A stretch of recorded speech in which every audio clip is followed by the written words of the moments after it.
I'm Paige, 27, an ambitious graphic designer who finally landed my dream job at a prestigious advertising agency in New York.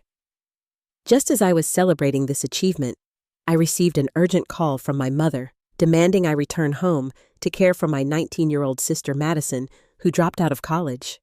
I felt my hard-earned freedom slipping away as family obligations threatened to derail my career.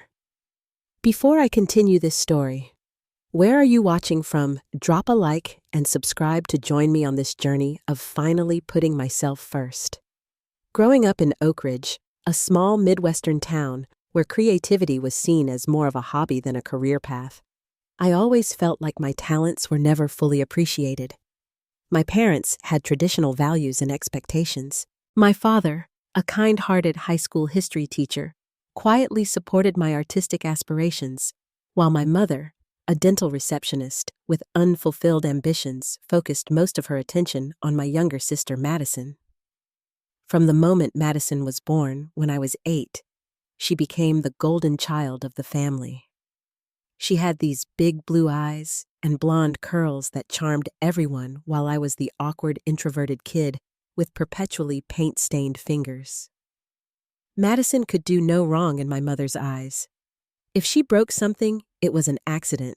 If I broke something, I was being careless. When Madison wanted dance lessons, my parents found the money.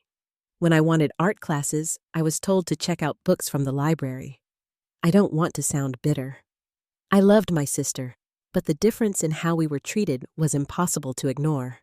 My father would sometimes slip me extra allowance money for art supplies and whisper that my paintings were museum-worthy.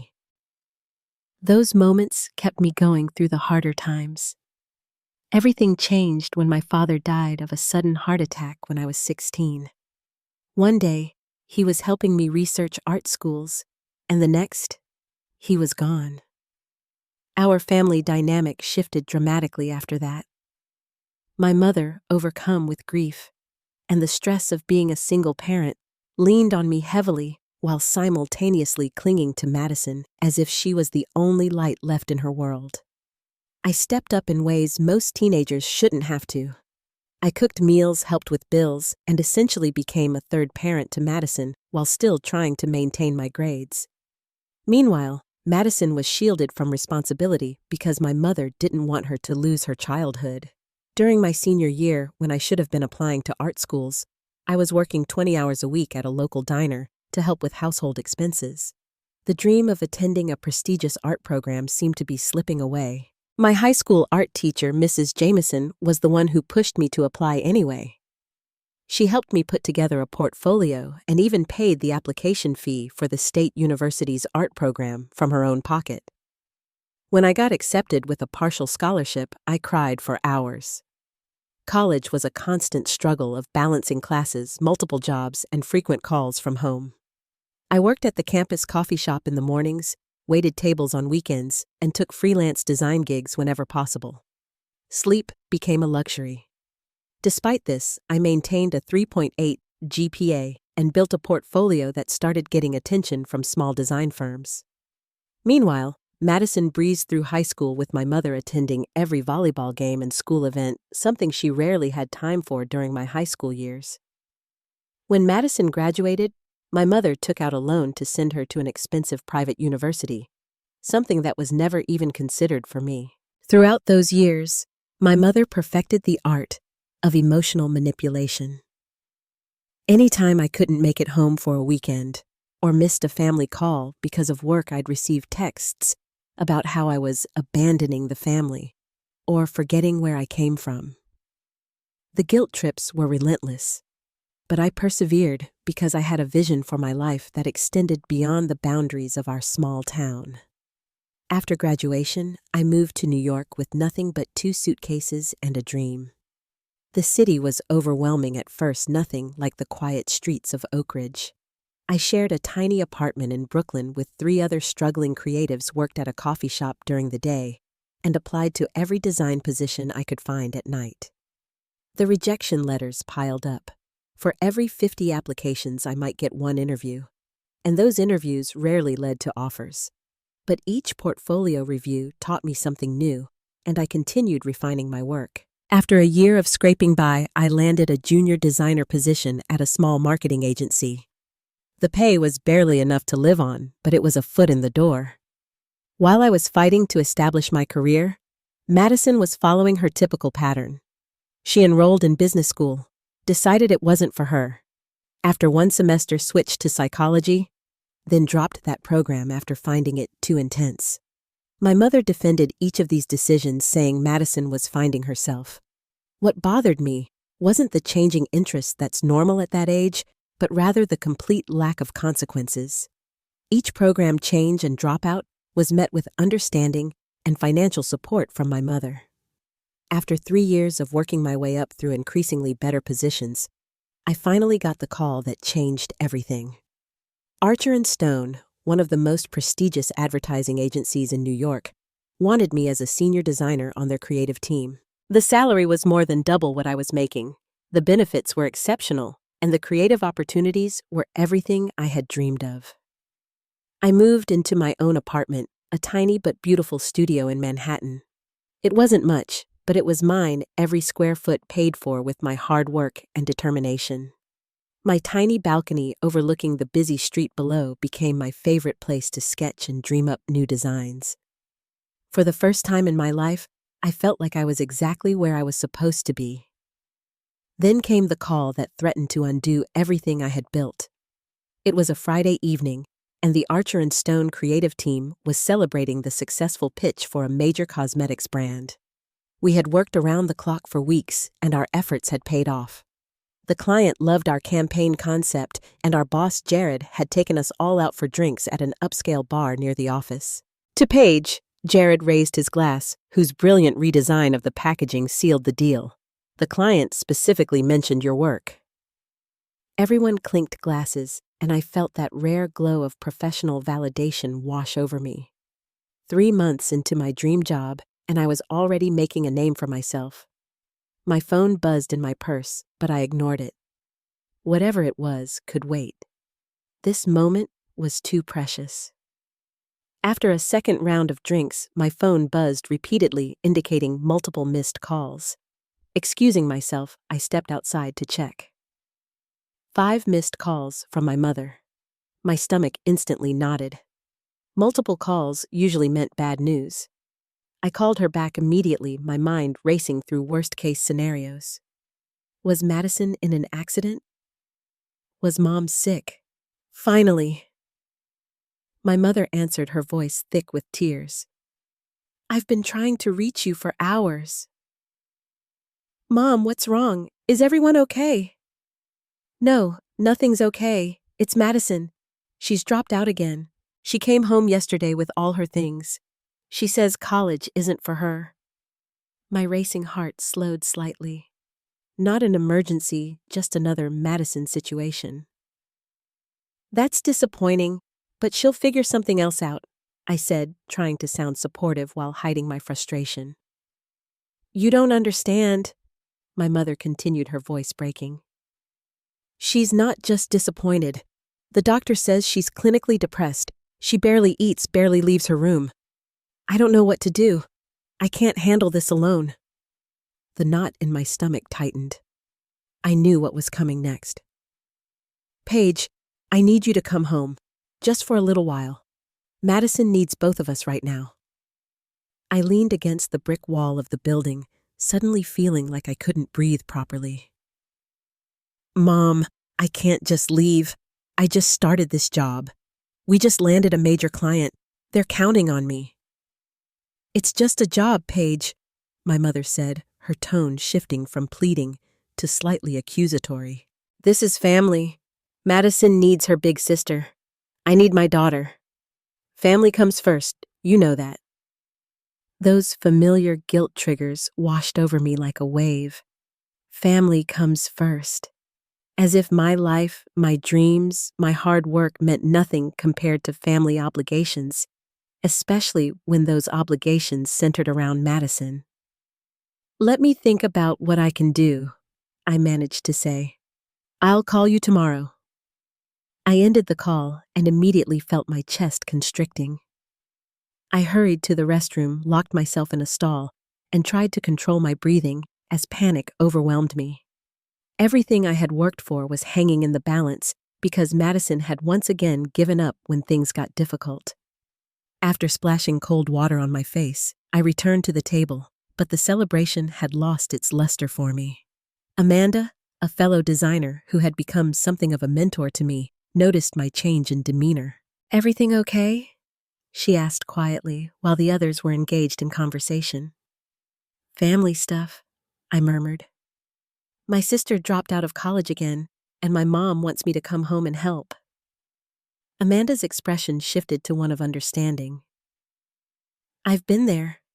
My brother had addiction issues, and my parents expected me to put my life on hold multiple times to help. It took me years to realize that sacrificing my dreams wasn't actually helping him." Her words hit home, but the guilt remained. After the gathering broke up, I called my mother again, hoping to reason with her. "Mom, I can't just leave my job. This is the opportunity I've worked years for. Can we look into getting Madison a therapist instead? I can help financially." "A stranger can't replace family, Paige," my mother said firmly. "Madison specifically asked for you. She looks up to you. She just needs her sister for a little while. Surely your job would understand a family leave for a few weeks." A few weeks. That seemed manageable. Maybe I could work remotely part of the time. Maybe this could work. The next day at work, Jared noticed my distraction during our morning meeting. "Paige, you seem off today. Everything all right?" "Family emergency," I explained vaguely. "My sister is having some mental health issues, and my mom is struggling to handle it alone." Jared's expression softened. "Family comes first. Let me know what you need." That night, I barely slept. I paced my tiny apartment, making lists of pros and cons, calculating how long I could afford to be away, and researching the company's family leave policy. By morning, I had convinced myself that a 2-week trip home was the right thing to do. I could help stabilize the situation, set Madison up with professional help, and return to my life in New York. Thomas, my boyfriend of 6 months, came over to see me before I made any decisions. He worked as an architect at a firm downtown, and we had met when his company hired mine for a rebranding project. "Babe, think about this," he said as we sat on my small couch. "This is the 3rd time in the 2 years I've known you that you've dropped everything for your family. Remember last Christmas when you spent your bonus on Madison's car repair instead of visiting me in Chicago?" "That was different," I defended, though part of me knew he had a point. "Was it, Paige? You're the most talented designer I know, and you've worked too hard to risk this job. Can your mom really not handle this without you physically being there?" His questions made sense, but the years of conditioning to put family first, particularly Madison's needs, ran deep. That evening, I booked a flight home, telling myself it was just for 2 weeks. Just long enough to get things sorted. As I packed my suitcase, a sense of dread washed over me. Somehow, I knew that going home this time would be different. I just didn't realize yet how much it would change everything. The taxi dropped me off in front of the modest 2-story house I had grown up in. From the outside, it looked the same as always, though perhaps the paint was peeling a bit more around the windows, and the garden my father had lovingly maintained was now overrun with weeds. I paid the driver, grabbed my suitcase, and stood for a moment on the sidewalk, steeling myself before walking up the familiar cracked concrete path to the front door. Before I could knock, the door swung open, and my mother engulfed me in a tight hug that smelled of the same drugstore perfume she'd worn my entire life. "Thank God you're here," she whispered, clutching me as if I might disappear. "I just didn't know what else to do."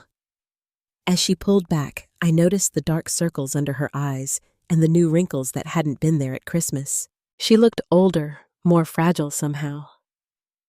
The guilt I'd been fighting intensified. "Where's Madison?" I asked, stepping into the house and noticing the general state of disarray. Dishes were piled in the sink, mail was scattered across the coffee table, and there was a fine layer of dust on most surfaces. "In her room playing those video games as usual, but at least she's up today. That's progress." I frowned. I thought she was severely depressed, too depressed to leave her room. My mother waved dismissively. "It comes and goes. Some days are better than others. Leaving my suitcase by the stairs, I made my way to Madison's room, which had once been the family den. After my father died, my mother had converted it to a bedroom for Madison so she could have more space. I knocked lightly before pushing the door open. There sat my sister headset, on fingers flying over a game controller, laughing and talking to someone online. She looked up briefly. "Oh, hey, you're here," she said casually before returning her attention to the game. "Mom said you were coming." I stood there momentarily stunned. This was the severely depressed person who couldn't function without my presence. She looked perfectly fine, lounging in pajama pants and a tank top surrounded by snack wrappers and empty energy drink cans.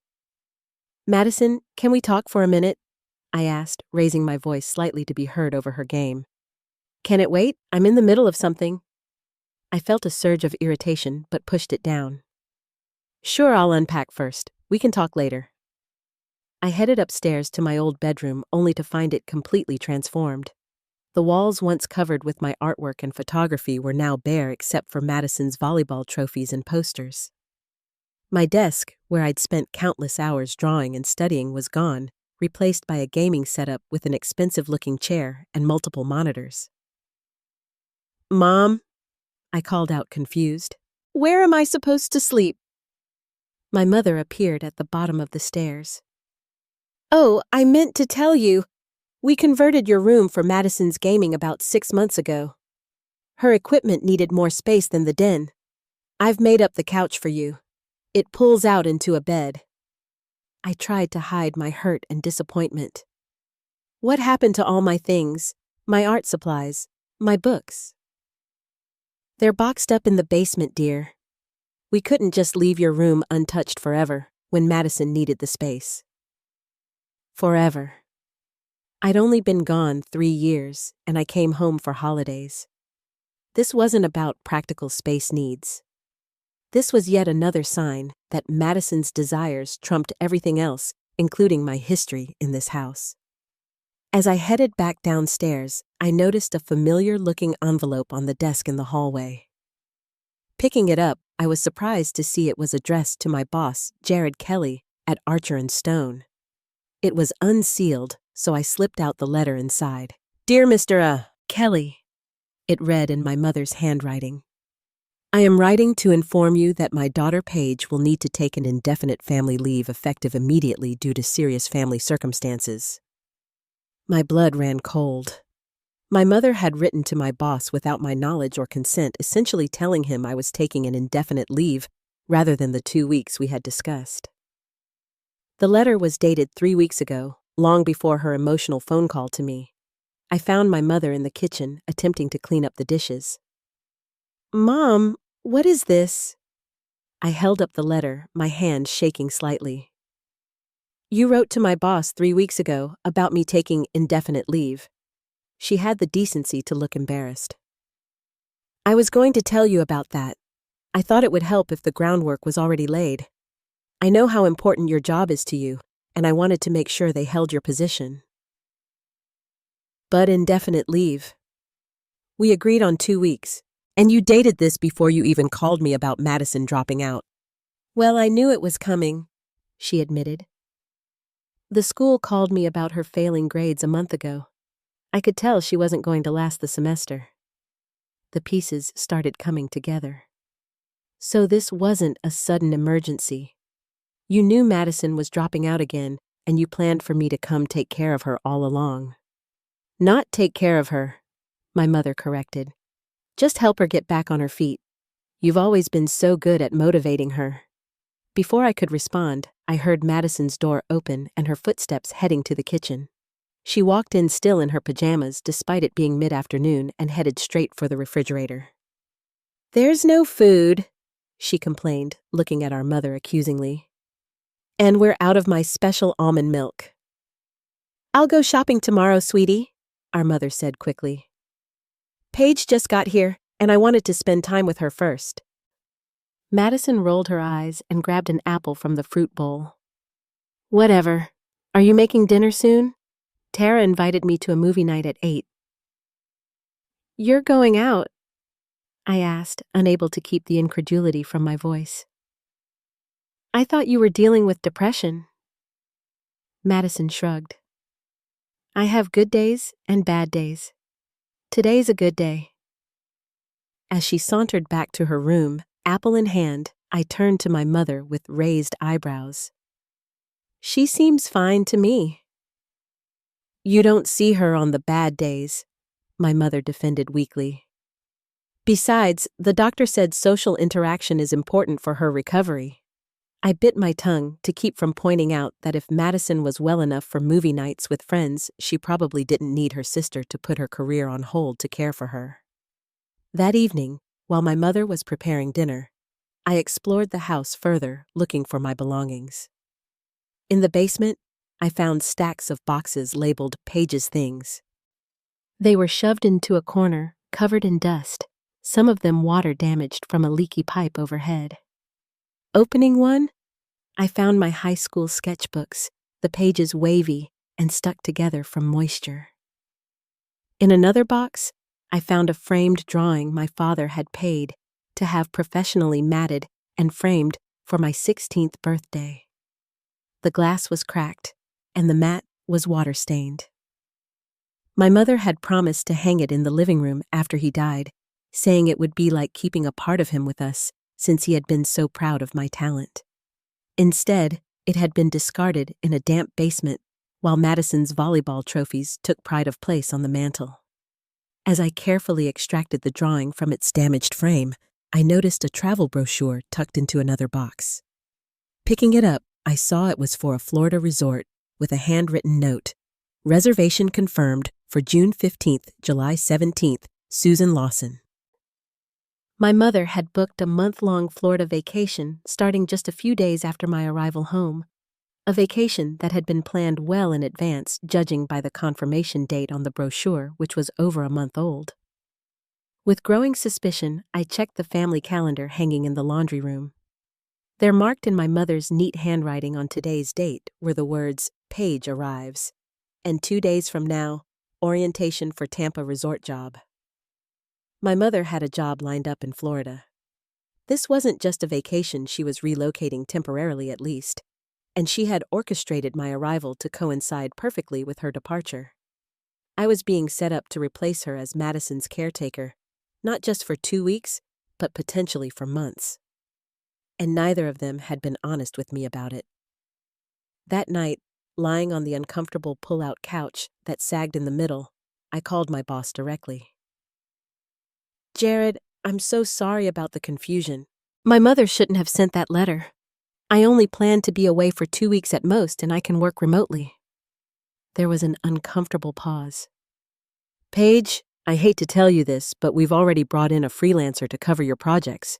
With the Luxe Cosmetics campaign in full swing, we couldn't leave the position unfilled. My heart sank. So, what does that mean for my job? It's still yours, Jared assured me. But we need you back within the week if you want to maintain your role on the Luxe team. Otherwise, we'll have to reassign you when you return. The Luxe campaign was the biggest opportunity of my career. Being removed from it would be a significant setback. Yet here I was, trapped in a situation engineered by my mother, with Madison seemingly capable of caring for herself despite the supposed crisis. As I ended the call, I realized with growing clarity that my family saw me not as a person with my own dreams and ambitions, but as a resource to be called upon whenever Madison needed support or my mother wanted a break from her responsibilities. The question was, what was I going to do about it? A week passed, and the situation deteriorated rapidly. As I had suspected, my mother announced over breakfast 3 days after my arrival that she had a wonderful opportunity to work at a resort in Florida for a month. It's just perfect timing that you're here to stay with Madison, she said, avoiding my eyes as she packed her suitcase. I've been needing a change of scenery, and this fell into my lap. This didn't just fall into your lap, I confronted her, holding up the reservation confirmation I'd found. You planned this weeks ago. You manipulated me into coming home so you could leave. She had the grace to look guilty. Not manipulated, honey. I just knew you'd want to help if you understood how much we needed you. Madison really is struggling, even if she doesn't show it when you're around. Before I could argue further, she hugged me quickly, grabbed her suitcase, and hurried out to the waiting taxi. There's money for groceries in the drawer I'll call when I get settled.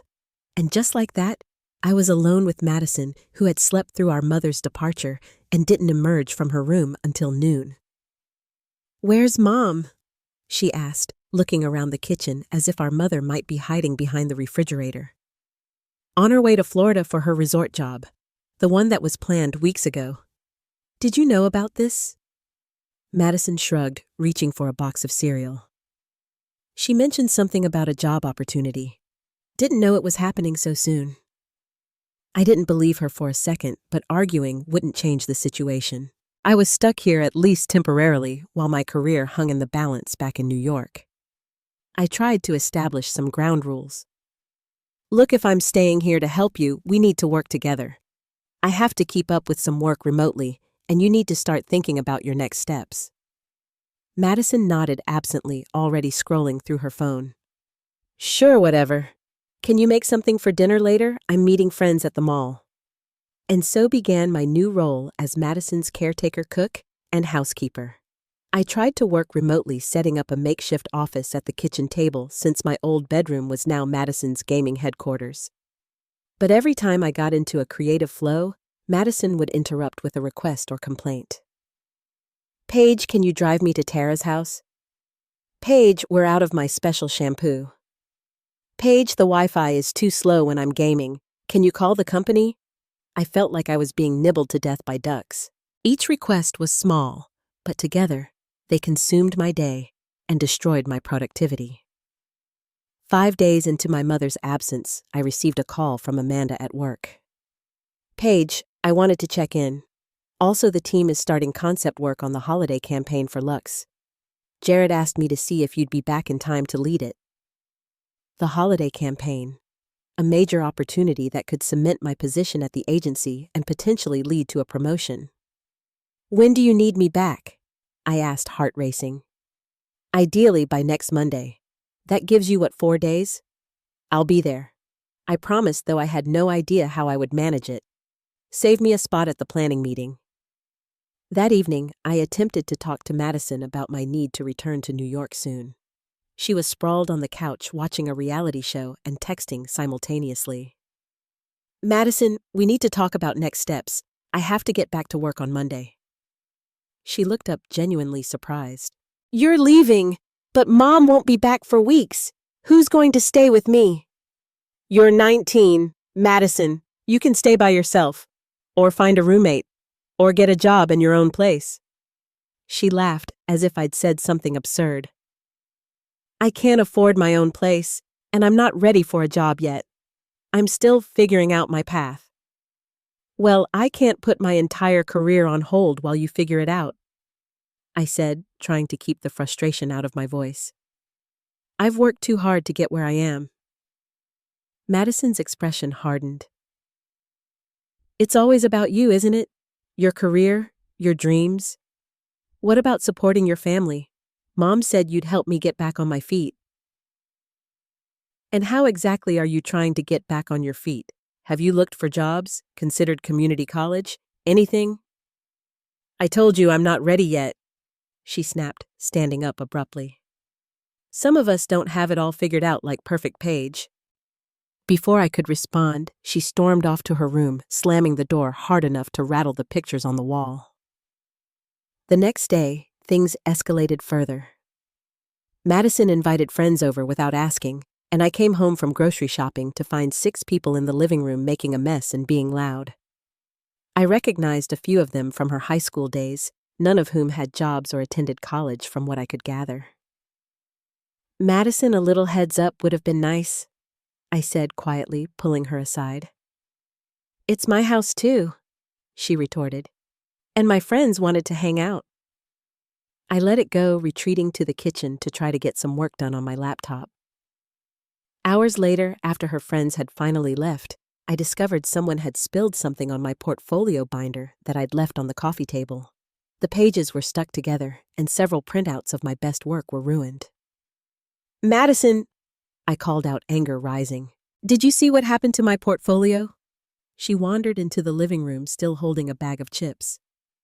Oh yeah, Jordan knocked something over. He tried to clean it up. This is my professional work. These are samples I need for my job. Geez, calm down. Can't you just print more?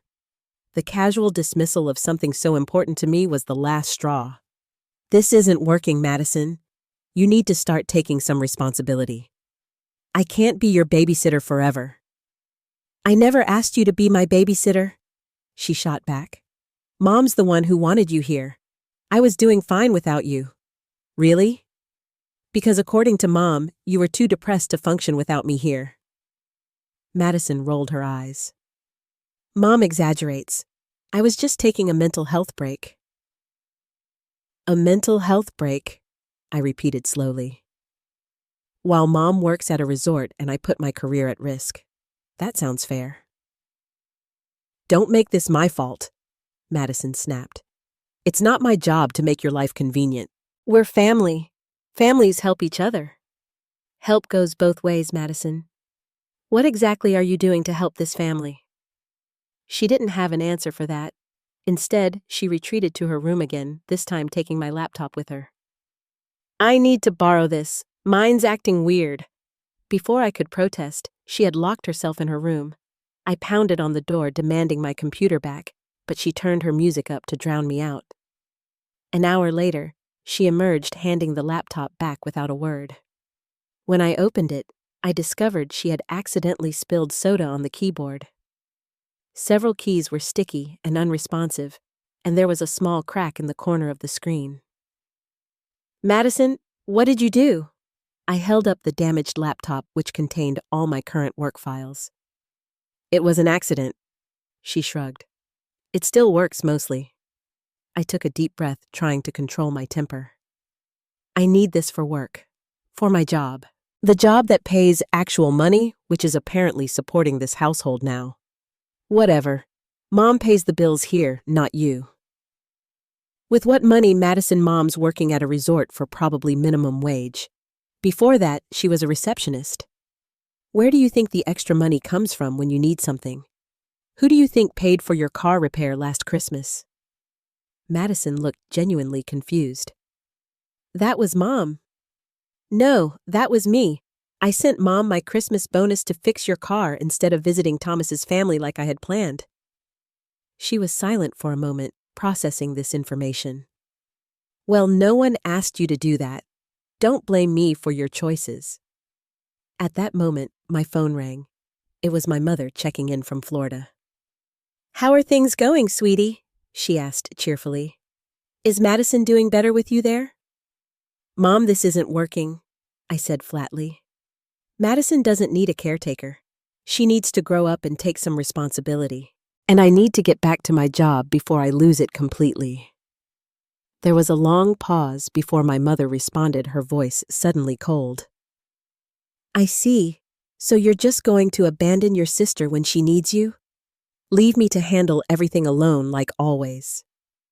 That's not fair. I've always helped when I could, but I can't sacrifice my entire future. I sacrificed plenty for you girls after your father died, she said, her voice thick with accusation. I put my life on hold. I gave up my dreams of going back to school. And now you can't spare a few months for your family. A few months? I echoed in disbelief. You told me this was temporary, a couple of weeks at most. Well, things change, she said dismissively. Madison needs more time, and I've committed to this job through the summer. We're family, Paige. We're supposed to be there for each other. As the conversation continued, the truth became increasingly clear. My mother had no intention of returning anytime soon, and the few weeks she had initially mentioned had magically extended to the entire summer. She expected me to put my life and career on indefinite hold, to care for my adult sister, who showed no signs of actually needing care or taking steps toward independence.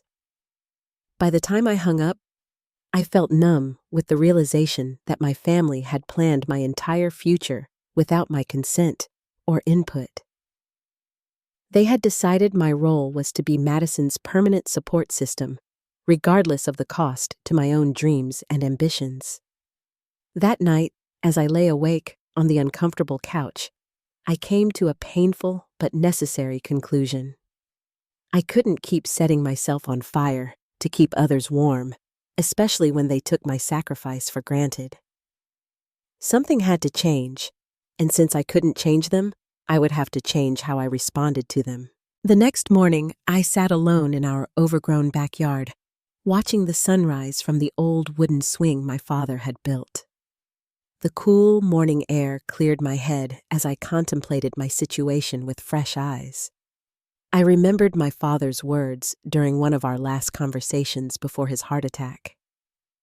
We had been discussing my dream of studying art in New York, and I had expressed worry about leaving my mother and sister.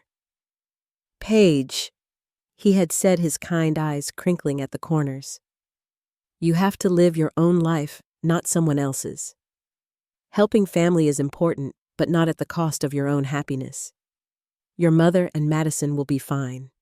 You deserve your own path." Had he somehow foreseen this moment? Had he known I would struggle with the tension between family obligation and personal fulfillment? I spent the entire night making lists in a notebook trying to gain clarity. In one column, I wrote everything I had sacrificed for my family over the years. My art school dream, countless weekends, holidays, financial security, relationships. In another column, I listed what I had received in return: a damaged portfolio, a job in jeopardy, and the expectation of further sacrifice. The imbalance was stark and painful to acknowledge. As dawn broke, I researched setting boundaries with family on my phone, reading articles and forum posts from others who had faced similar situations. I wasn't alone in this struggle.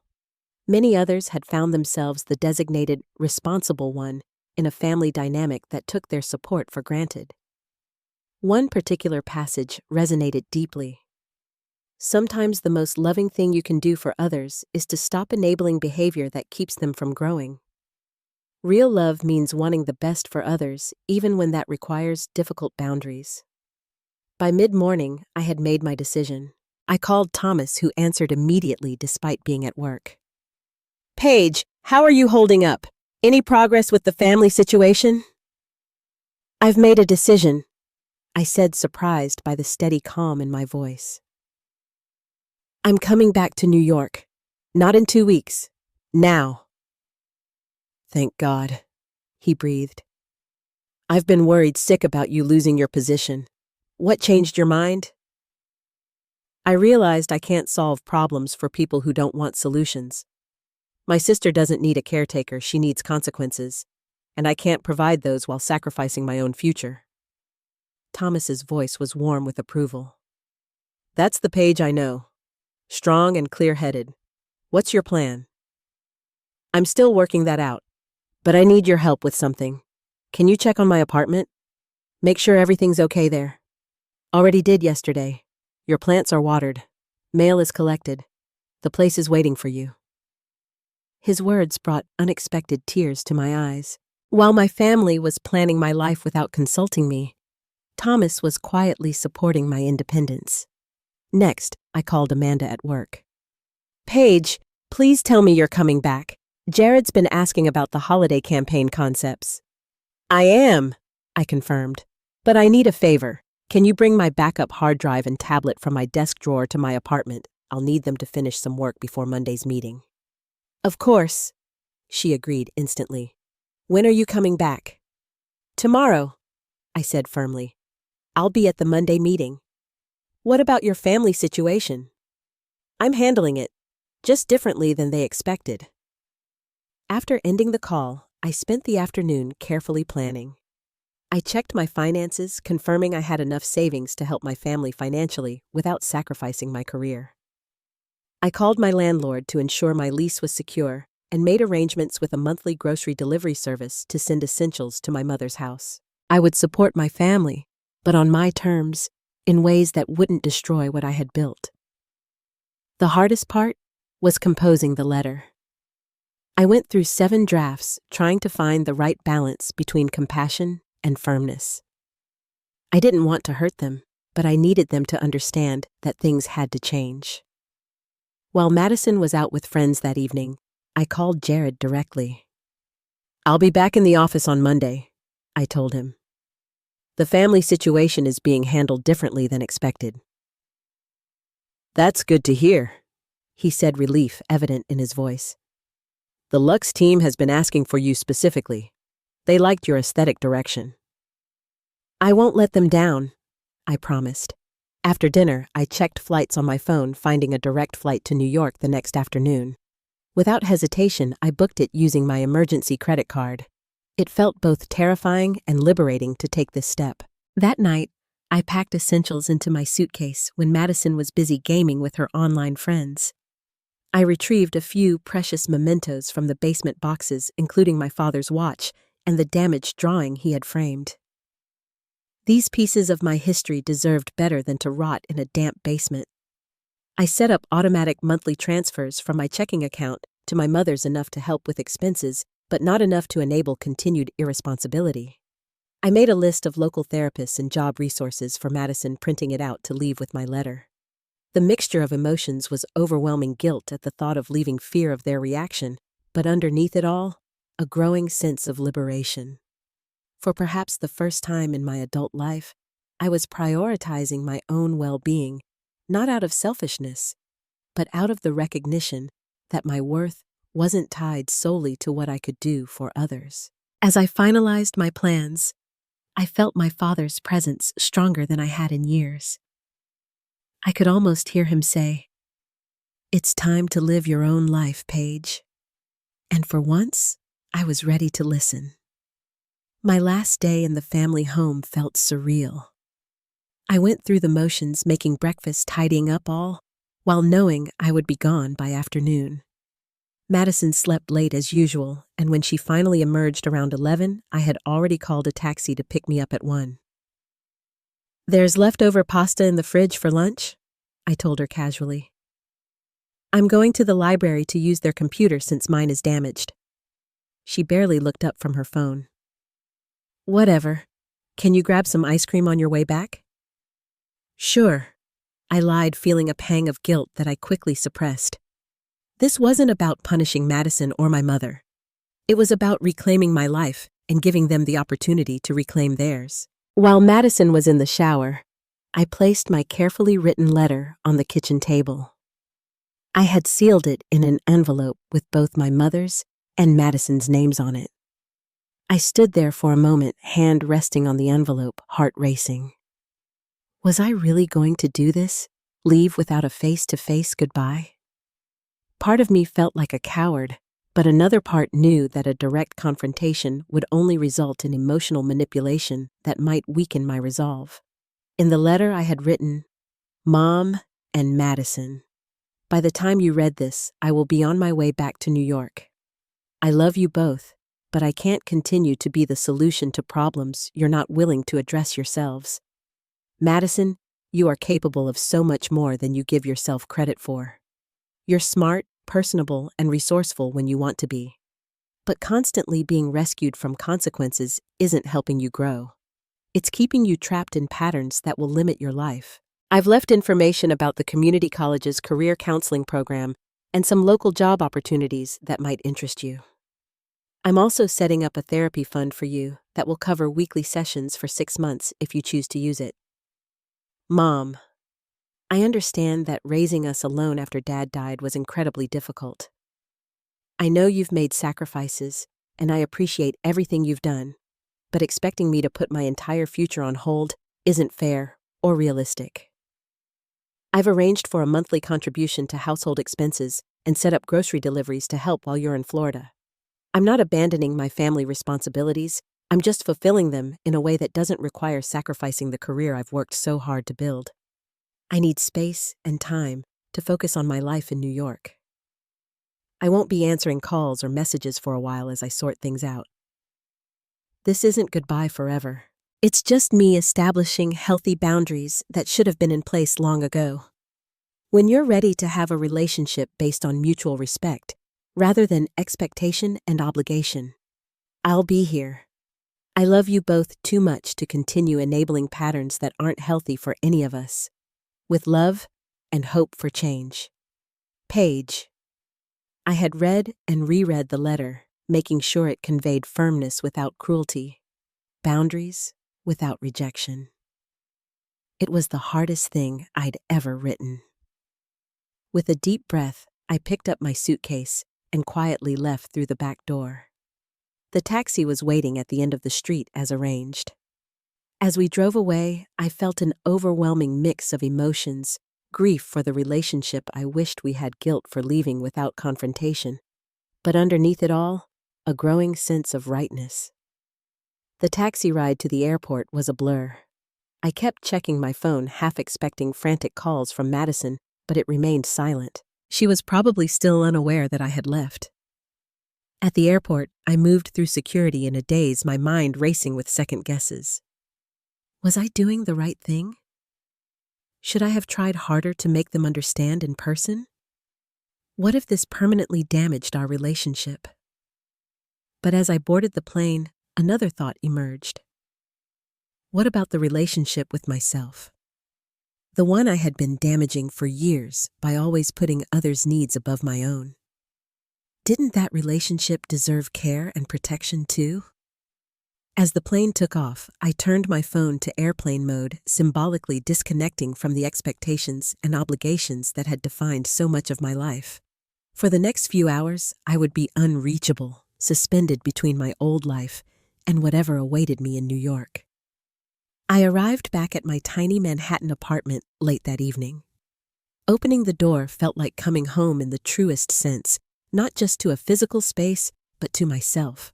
Thomas had left fresh flowers on my counter and a note. "Welcome back to your life. Proud of you. Call me when you're settled." I took a long shower, washing away the stress of the past weeks, and fell into my own bed with a sense of peace I hadn't felt in years.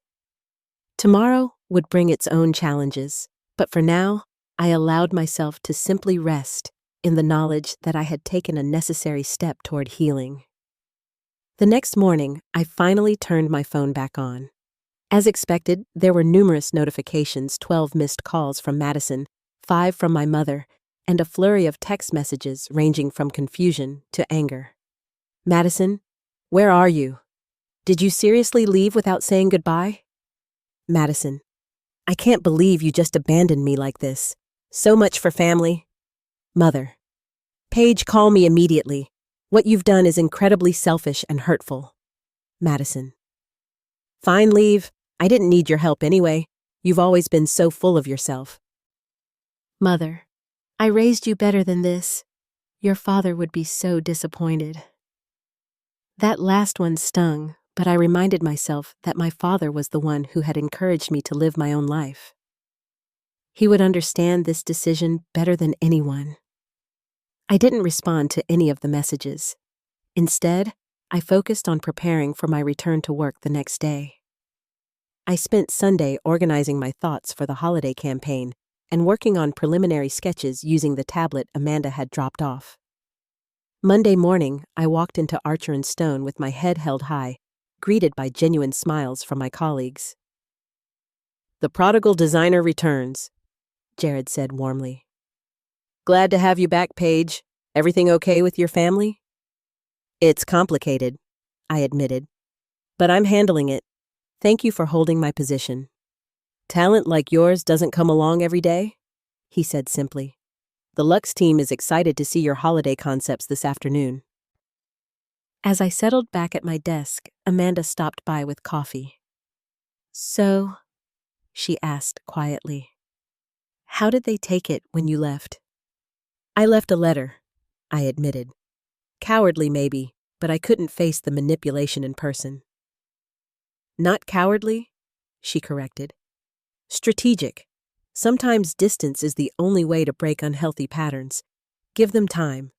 They'll either adjust to the new boundaries or show you that the relationship was only valuable to them when it was on their terms." Her words stayed with me throughout that first week back. The messages from home continued, eventually shifting from angry accusations to tearful pleas, especially after my mother returned early from Florida to deal with the situation I had created. I held firm to my decision not to engage until they could respect my boundaries. Meanwhile, I threw myself back into my work, impressing the Lux team with my holiday campaign concepts and regaining my creative momentum. The most unexpected development came about 3 weeks after my return to New York. The building security guard called up to let me know I had a visitor. "A Susan Lawson is asking to see you," he said. "She says she's your mother." My heart raced. "I'm not expecting her. Please tell her I'm not available right now." "She's quite insistent," he said apologetically. "Says she flew all the way from Ohio to see you." "I understand, but I'm still not available," I said firmly. "That's my right." After hanging up, I felt a mixture of guilt and pride. The old Paige would have immediately rushed down, afraid of causing a scene or hurting feelings, but I was learning that sometimes protecting your boundaries means being willing to withstand disapproval. Later, I received an email from my mother, more subdued than her previous messages. "Paige, I respect that you wouldn't see me today. Perhaps that's fair after how things have been. I've checked into a hotel downtown and will be here for 2 more days. If you change your mind about talking, I'd like the chance to hear your perspective. If not, I understand. Mom." It was the first communication that didn't include guilt trips or accusations. A small step, but meaningful. Thomas was my rock through all of this, offering support without pressure. "Whatever you decide about seeing her is valid," he assured me over dinner that night. "There's no rule book for this situation." After much consideration, I agreed to meet my mother for coffee the next afternoon in a public place where neither of us could easily escalate the conversation. When I arrived at the cafe, she was already there, looking smaller and more uncertain than I'd ever seen her. "Thank you for coming," she said simply. We talked for nearly 2 hours. Really talked perhaps for the first time in years. I explained how her expectations and Madison's needs had always seemed to trump my dreams. She spoke about her fears of failing as a single mother and how she had leaned too heavily on me as a result. "I think I've been unfair to both of you in different ways," she admitted, "expecting too much from you and too little from Madison. After your father died, I was just trying to keep everything from falling apart." "I understand that," I said, "but I can't be the solution anymore, not in the way you want. I need to live my own life." She nodded slowly. "Your letter forced me to really see what we've been doing to you. Madison, too. She's actually started looking at community college options again. Having you gone made her realize she needs to step up." It wasn't a perfect resolution. There were still hurt feelings and years of patterns to unravel.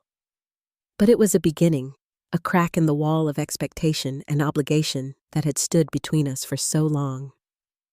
As we parted, my mother hugged me tentatively. "I'm proud of you, Paige, for standing up for yourself. Your father would be proud too."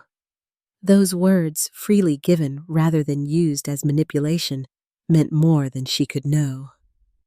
6 months after my departure from Ohio, I stood in the Archer and Stone conference room presenting the successful holiday campaign results to the entire agency. The Luxe Cosmetics campaign had exceeded all sales projections, and I had just been promoted to Associate Creative Director, the youngest in the company's history. The client specifically praised the authenticity of the campaign messaging, Jared announced to the team. Paige's concept of "reveal your true self" resonated with audiences in ways we hadn't anticipated. The irony wasn't lost on me. In finding the courage to reveal my true self to my family, I had tapped into a creative well that informed my best professional work. The journey hadn't been easy. For the first month after our coffee shop meeting, communication with my mother and Madison remained tentative and sometimes strained. I maintained firm boundaries, refusing to be pulled back into old patterns of sacrifice and obligation. I found a therapist who specialized in family dynamics, which helped me process the complex emotions of guilt, resentment, and love that continued to surface. She helped me understand that setting boundaries wasn't selfish, it was necessary for healthy relationships. Guilt is the price tag many women pay for self-determination, she told me during one session. Recognize it, but don't let it make your decisions for you. Thomas remained my steadfast support, never pushing, but always present. Our relationship deepened through the crisis, and we began cautiously discussing a future together. My friendship with Amanda evolved as well. She became not just a colleague, but a mentor, someone who had walked a similar path and emerged stronger for it. The most surprising changes came from Madison. Without me there to fall back on, she had finally been forced to face the consequences of her choices. She enrolled in community college part-time while working at a local coffee shop.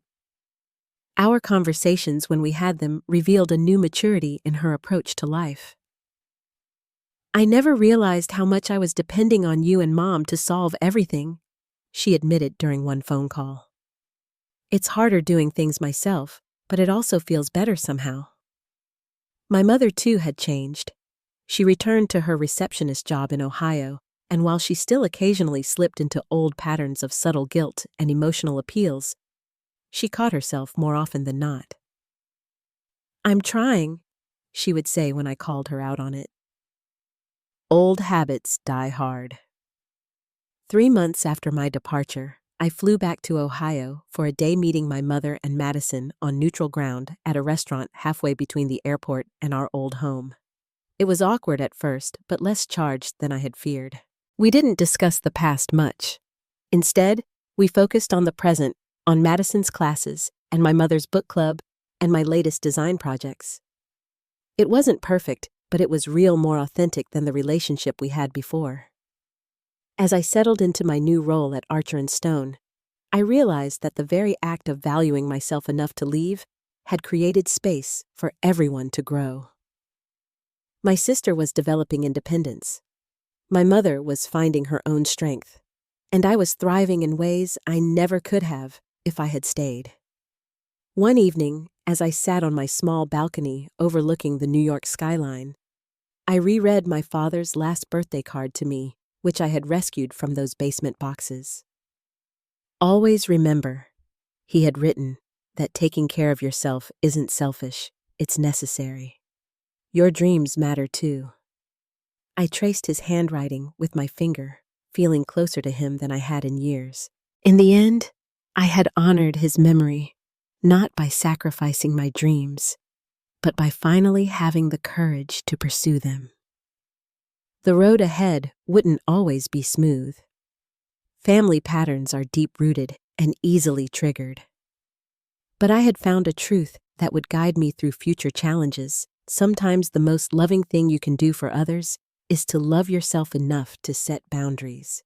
And sometimes a letter and a one-way ticket aren't an ending, but the beginning of healthier relationships for everyone involved.